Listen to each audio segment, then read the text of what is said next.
Salut à toutes et à tous les amis, on se retrouve pour la review de NXT du 10 mars 2024, donc le premier NXT après Stand et Deliver, et on a commencé le show avec une promo de la gagnante de l'Iron Survivor Challenge féminin, donc le main event, donc la première nouvelle star à être arrivée, donc Julia, la japonaise. Franchement, j'ai beaucoup aimé l'idée de faire arriver Julia tout de suite, même si je pense que du côté de la WWE, ils avaient peut-être d'autres plans, mais quand même le scénario était pour moi l'un des meilleurs, si ce n'est le meilleur, de faire venir Julia tout de suite par un match de championnat, de perdre à cause de Cora Jade. Mais là, le Iron Survivor Challenge, elle a livré une sacrée performance, donc elle va rappeler donc, que du côté de NXT New Year's Evil, elle va affronter donc Roxanne Perez pour le titre féminin de la NXT. Donc ça promet réellement que ça sera le 7 janvier prochain du côté de...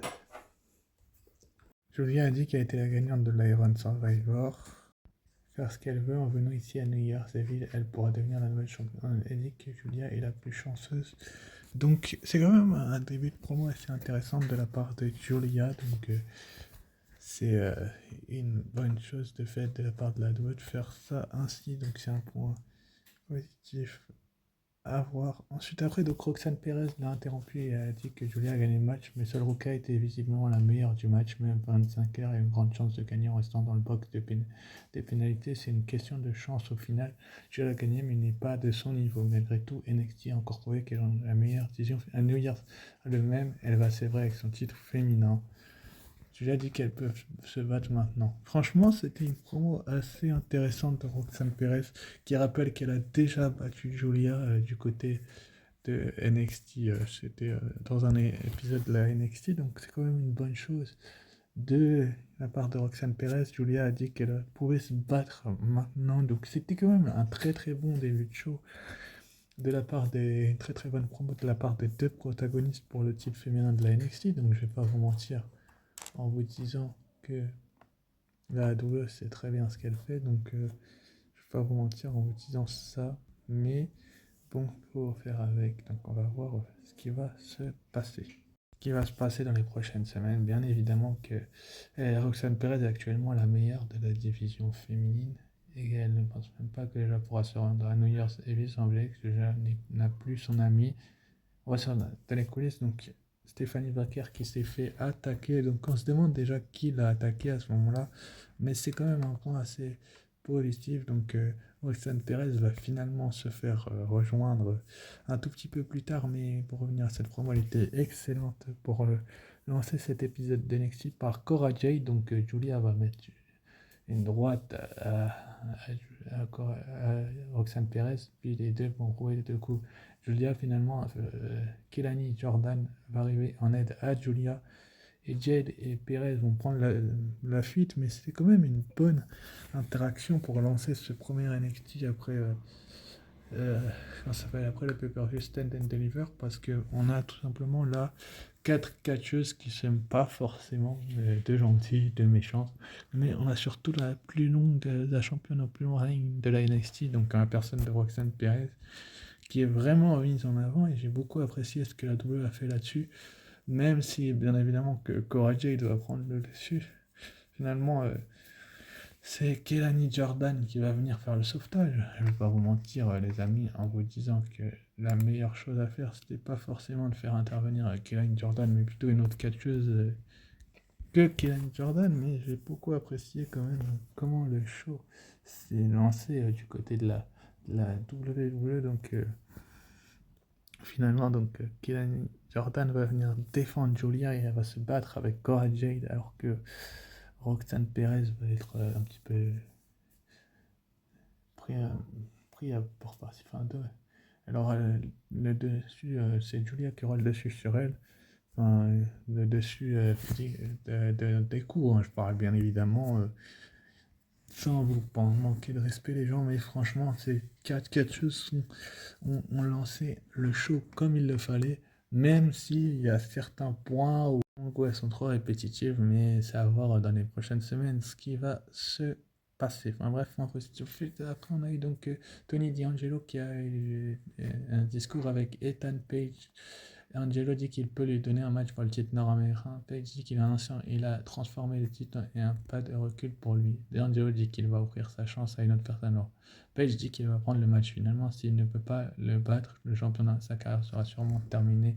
Besoin du match d'Angelo accepte. Franchement, cette promo entre Tony D'Angelo et Ethan Page, elle a été bien faite, bien construite, et on a vu quand même que la WWE avait bien fait de la faire ainsi, parce que sinon on aurait fait comment du côté de la WWE, je sais pas du tout. En tout cas, c'est un point positif là aussi. Ensuite, après, donc, on a eu Wesley contre Jevon Evans. Jevon Evans, Wesley, deux participants de l'Iron Survivor Challenge masculin qui n'ont pas pu remporter. Une rivalité qui dure depuis des semaines, voire des mois. Je trouve que c'est trop. Enfin, c'est pas trop non plus trop, mais je trouve que la WWE en force un petit peu trop avec ces deux protagonistes-là qui n'ont pas forcément besoin d'un tel scénario et de mettre en temps en avant Jada Parker et Brent Sinclair. Est-ce qu'il y aura une rivalité avec OTM et le No Carter Cash? On verra bien. Mais Jevon Evans et Wesley, pour revenir à ce match, ça a été pour moi le match de la soirée, the match.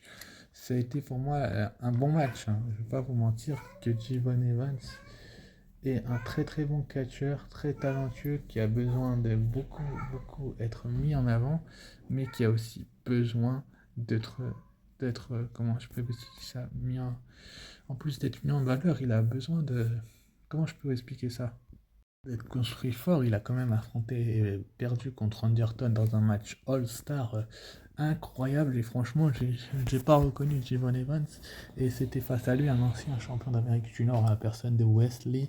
Franchement, j'ai beaucoup apprécié comment la WWE a construit cette rivalité et comment il continue à la pousser, mais au bout d'un moment c'est lassant, je vais pas vous mentir que je suis assez content que Jevon Evans ait remporté ce match. J'espère vraiment que la rivalité est terminée, parce que la WWE force beaucoup avec ces deux catcheurs-là. Donc on va voir ce que la WWE va faire dans les prochaines semaines. Mais bref, point positif, neutre là également. Ensuite, après, donc, on a eu Nathan Fraser et Axiom qui étaient si près de remporter l'Iron Survivor.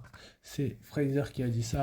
Fraser dit qu'ils sont toujours en moins. Axiom, franchement, je vais pas vous mentir, j'aime beaucoup la promo des deux champions par équipe, et donc ça a été quand même une bonne chose de la part de la WWE de le faire construire ainsi. Donc j'espère vraiment que la WWE va continuer à les faire régner en tant que champion par équipe, parce que pour moi c'est les meilleurs actuellement à la WWE, toutes divisions confondues. Ensuite, on a eu une promo de Kelani Jordan et de Julia qui parle Vaquet est mal en point, mais elle ira bien. Jordan dit qu'elle ne peut plus endurer Perez, et Jay qui agissent comme si elle dirigeait NXT. La nouvelle peut manger les deux sans problème. Franchement, j'ai beaucoup aimé la promo avec Julia qui parle en japonais également.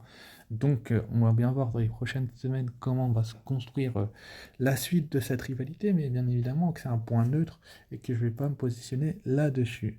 Ensuite, après, donc, on a eu Tank Ledger et Hank Walker contre Tyson Dupont et Tyrick Ekwe. Un match, franchement, par équipe que j'ai. Ça va pas dire que j'ai pas aimé. Il était bon ce match par équipe. Il faut pas critiquer tout le temps sans arrêt ce que fait la WWE, même si je pense que, bien évidemment, que la WWE pourrait faire beaucoup mieux avec ces deux équipes, mais cette rivalité a continué dans la bataille royale de la semaine dernière pour être prétendant au titre d'Axiom et Fraser du côté de Deadline. Là, on a eu une sacrée performance de ces deux équipes. Je vais pas vous mentir en vous disant que pour moi, ces deux équipes méritent largement, enfin pas tout de suite, mais dans quelques temps, le roster principal. Mais là, ils ont été énormément sollicités, donc je vais pas vous mentir en vous disant que Hank et Tank sont deux catcheurs assez rigolos et assez marrants, et que Tyson et Tyrick également, ils viennent d'arriver il y a peu en même temps. Donc c'est pour ça que je vous dis que je ne les verrai pas tout de suite dans le roster principal, mais quand même ça a été une bonne chose de les voir autant mis en avant ces derniers temps. Donc c'est à voir ce que la WWE va faire avec ces deux équipes-là, mais en quittant qui sont pour moi deux catcheurs très talentueux, bourrés de potentiel, qui pourraient mériter d'être assimilés au roster principal, surtout qu'ils enchaînent les victoires contre Tyrick et Quay. J'espère vraiment que la rivalité va être terminée, parce que tout simplement c'est un point négatif pour moi. On ne peut pas tourner en rond autour de la même rivalité pendant des semaines, et après passer à autre chose. Enfin bref. Ensuite, après, on a eu la promo d'Oba Femi, le champion, le gagnant de l'Iron Survivor Series. Il dit qu'il est de retour. Femi dit qu'il a détruit tout le monde et il est l'Iron Survivor dans 4 semaines. À New York, il va reprendre sa position sur le trône comme dirigeant de NXT qui l'amène sur le site. De Trick Williams, ils ne se sont jamais croisés, pourtant ils ont été dominants tous les deux. C'est le moment de savoir qui est le meilleur. Franchement, j'ai beaucoup aimé ce début de promo d'Ova Femi qui va être interrompu par Trick Williams. Ils vont se faire face, mais Eddie Thorpe va les interrompre. Donc Eddie Thorpe qui s'est fait attaquer et qui dit que ça se passe pas ainsi, il ne va pas ignorer ce que Femi lui a fait. Femi l'a attaqué. Alors où est la justice dans cette Femi lui demande de se taire. Femi dit que c'est des grandes accusations. Est-ce que Thorpe l'a vu l'attaquer? Thorpe dit qu'il a été frappé dans le dos. Il n'a jamais été frappé par autant de force. Femi le remercie pour le compliment, mais c'est terminé de perdre son temps. Williams dit que tout le monde a hâte de voir leur match à Los Angeles, dans la ville des étoiles. Les deux plus grandes stars vont s'affronter. Le règne d'un champion est défini par qui est le champion et pas, et non par combien de temps il a régné. Franchement, j'ai beaucoup aimé ce qui a été dit par Trick Williams. Femi dit que Williams était le gars numéro 1 car il l'a laissé faire. C'est lui qui a donné cette chance d'avoir l'air du Whoop That Trick. C'est vrai que la Whoop That Trick serait pas autant mise en avant sans Oba Femi. Il pourrait prendre facilement ça. Il serait prêt, il pourrait prendre facilement cette ère. À New York, ils ont un rendez-vous avec la destinée prévue que le début sera la fin de l'ère de Williams. Pour l'injustice qu'il a vécue, après un très out, Williams dit Carmen et d'autres ont douté comme Thorpe. Si Thorpe pense pouvoir lui prendre, il n'a aucun problème. Allume pourquoi il est dit qu'il veut affronter Thorpe la semaine. Williams le frappe et quitte le ring. Franchement, ça a été vraiment une très très bonne promo. J'ai beaucoup aimé. Surtout la droite que Trick Williams a mis à Eddie Thorpe. Elle était vraiment bien faite et bien construite. Donc je vais pas vous mentir les amis en vous disant que Trick Williams, là il a eu une attitude de heel et il va pas tarder à turner heel à mon avis. Mais surtout il est le champion de la NXT et il prouve un petit peu sa domination, sa dominance quoi, et j'espère que dans les prochaines semaines on va avoir un Trick Williams vraiment mis en valeur, donc c'est plutôt une bonne chose et un point positif. J'ai hâte de voir le match de la semaine prochaine. Ensuite après donc on a eu Jessie Jane et Jasmine Nix accompagnés de Fallon Henley contre Gigi Dolin et Tatum Paxley. Donc Fatal Affluence a livré une performance face à Gigi Dolin et Tatum Paxley de haute volée. Bon, Gigi Dolin qui revient pour perdre. Encore une fois, je vais critiquer. Je trouve ça du très grand n'importe quoi. Il pourrait pas faire autrement. Non, il faut la faire perdre. On ne sait pas pourquoi il faut la faire perdre dans les prochaines semaines. C'est un petit peu du grand n'importe quoi, je trouve, du côté de la WWE. Et, et, euh, et donc, on va bien voir ce que la WWE va faire. Mais là, franchement, c'est plutôt une bonne nouvelle en fait de faire gagner Fatal Influence d'un autre côté parce que Jasmine Nix et Jessie Jane sont deux très très bonnes catcheuses, hein, je vous mens pas, mais ne fait pas participer au match Gigi Dolin dans ce cas-là, qui a déjà gagné la semaine dernière pour son retour et qui doit encore enchaîner les victoires pour un petit peu se repositionner sur les têtes d'affiche, sur les devants de l'affiche et pas forcément être mise à douter par ses patrons. Donc, je vais pas vous mentir que finalement, que Tatum Paxley prenne le pin, ça me rassure un petit peu, car elle a pris le finish de Jessie Jane. Ensuite, une close line pour tout simplement que Jane gagne le match. Donc, c'est quand même une bonne chose de ce point de vue-là, mais le fait de faire perdre Gigi Dolin, ça ne passe pas. Après le combat, Fatal Affluence a voulu attaquer l'équipe de Gigi Dolin et de Tatum Paxley, mais on a eu le retour de la revenante de la bière brûlante Shotzi tout simplement, qui va mettre au tapis Jessie Jane. Elles vont se prendre un double Shining Wizard, Fallon Henley et Jessie Jane de Tatum Paxley et Gigi Dolin, et donc elles vont célébrer. C'est plutôt une bonne chose de voir comment la W est construite. Donc c'est deux trios qui vont s'affronter. J'ai hâte vraiment de voir ces deux trios s'affronter, même si je pense que la W sait très bien ce qu'elle fait. Et donc voilà, c'est un point Ensuite, après, on a eu le droit au match pour le titre nord-américain de la NXT, donc Ethan Page contre Tony D'Angelo, accompagné de la famille. Franchement, je vais pas vous mentir que j'ai trouvé ce match d'une très très bonne qualité. On a un Ethan Page qui est un petit peu en plein d'autres ces derniers mois, ces dernières semaines. Et on a un Tony D qui a besoin d'être reconstruit, remis en avant, tout ce que vous voulez. Donc je trouve que c'est une bonne chose de mettre en avant ces deux catcheurs-là. Mais bon, on a un Tony D'Angelo qui a quand même livré une performance. Franchement, on ne pensait pas qu'il en serait capable face à un ancien champion NXT, en plus en la personne d'Ethan Page, qui doute depuis qu'il a perdu le titre et qui court après. Là, il y a eu vraiment sacrée opposition. Page a mis un coup de pied à D'Angelo. Page enchaîne avec un cutter et le couvre. Mais Page le relève. Mais D'Angelo le bloque et lui fait son spinebuster pour le compte de 3. Franchement, D'Angelo qui compte le finisher de Ethan Page pour le battre. C'est vraiment qu'ils veulent faire quelque chose avec Tony D'Angelo et ce titre nord-américain. Il est construit vraiment très très fort. Hein. Il a quand même battu Obafemi. Et maintenant, il bat Ethan Page, ancien champion NXT. Il faut vraiment le faire, donc c'est un point positif. Donc la victoire de Tony D'Angelo qui continue, poursuit son règne. Maintenant, il va falloir voir du côté de New Year's Evil qui va le défier parce que franchement, on a beaucoup d'intérêt. Mais bon, pour ce qui est d'Ethan Page, il est en plein doute, il ne sait pas quelle sera la suite pour lui, mais c'est bien évidemment un point positif de la part de la WWE ce qui se passe. Donc on va bien voir ce que la WWE va faire dans les prochaines semaines avec eux deux. Donc voilà quoi, ça va être une bonne chose.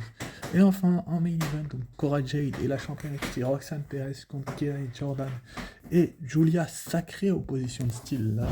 Et là, on a eu vraiment un match que j'ai trouvé d'une très très bonne qualité, très bien fait quoi. Je vais pas vous mentir, j'avais l'impression d'être presque en pay-per-view. Enfin, franchement, Kelly Jordan qui fait équipe avec Julia, la gagnante de l'Iron Survivor, contre la championne et Cora Jade, son amie. Franchement, j'ai beaucoup aimé la rencontre. Hein. Je vais pas vous mentir, le match a quand même été assez lent. Et c'est encore une fois une critique que je peux faire à la WWE, c'est qu'il pourrait les faire aller beaucoup plus vite. Mais on a une envie de voir une Roxanne Perez continuer à dominer du côté de la NXT encore un petit peu. Une Cora Jade qui fait vraiment tout pour être mise en valeur à ce point-là. Et on a en face Julia et Kalin Jordan qui sont pour moi deux têtes d'affiche, deux stars montantes qui ont vraiment tout ce qu'il faut pour continuer à faire ce qu'ils peuvent. Donc c'est à voir ce que la WWE va faire, mais j'ai l'impression que ce tag team match a été vraiment booké pour mettre en avant Cora Jade qui va tout simplement remporter la victoire pour son équipe avec son positif que je vois. Et pourtant, je suis fan de Kenny Jordan, donc c'est à voir dans les prochaines semaines ce qu'ils vont faire avec Cora Jade, mais c'est une bonne nouvelle, donc c'est un point positif. Ensuite, après, donc, on a Stéphanie Vaquet qui est arrivée. Elle se lance sur Jade. Enfin, Jade l'attend, mais Vaquet arrive de haut pour l'attaquer. Jade arrive à s'échapper du ring et prendre la fuite. Franchement, c'est une bonne chose de voir un tel engouement, une telle hype des fans autour de cette rivalité. Donc, on va voir dans les prochaines semaines ce qui va se passer. Mais je suis content quand même que Stéphanie Vaquet soit venue s'en prendre à Cora Jade et qu'elle en reste pas là. Donc, c'est un point positif. Donc, annoncé pour la semaine prochaine, Sol Roca et Zarya contre Métaphore, donc Lash Legend et sa partenaire, j'ai oublié son nom, enfin, je crois qu'elle s'appelle Jakara Jackson. Voilà, donc ça va être une sacrée opposition de style. On aura également Trick Williams qui va défendre son titre NXT contre Eddie Thorpe, et il a dit qu'il avait fait semblant de se faire attaquer pour avoir ce match, donc c'est quand même un sacré rusé que cet éditeur, puis on va voir ce qui va se passer dans le match. Et on aura également Axiom contre OBFMI, donc ça va être là aussi un sacré duel, une sacrée opposition de style entre ces deux catcheurs-là, et que la WWE ont bien évidemment bien construit. On aura donc également Gallus qui va avoir la chance d'affronter le champion de Axiom et Nathan Fraser pour les titres. Donc n'hésitez pas à liker, commenter, partager, vous abonner si ce n'est pas déjà fait. Et n'oubliez pas, soyez très fiers d'être fan de catch. Sauf Fury. Ciao, bye.